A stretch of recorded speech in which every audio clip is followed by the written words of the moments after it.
Hello guys, this is Kuya Mike TV at samahan nyo na naman ako na sagutan itong APS topic sample exam.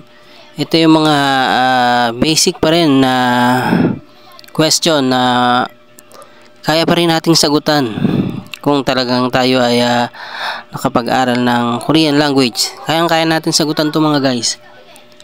Ayan, basahin muna natin guys. Ang sabi rito ay 저는 일요일부터 금요일같이 일을 하고 주말에는 쉽니다. 야, 오늘은 쉬는 날이지만 일이 blank. Ayan, 공장에 나왔습니다.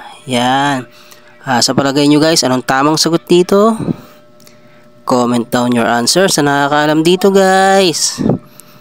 Sa nakakaalam ng sagot dito, paki-comment sa baba ha.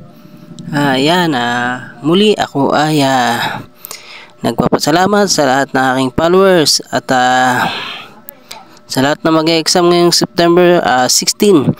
Good luck sa inyo mga guys. Good luck sa lahat ng third batch. Sana ay pumasa tayong lahat. Sa hindi nakakaalam guys, ang exam ko ay September 16 din. Sana may mga makasabay tayo na kapwa nating KLT 21. Ayan, maraming salamat. Kamsahamnida.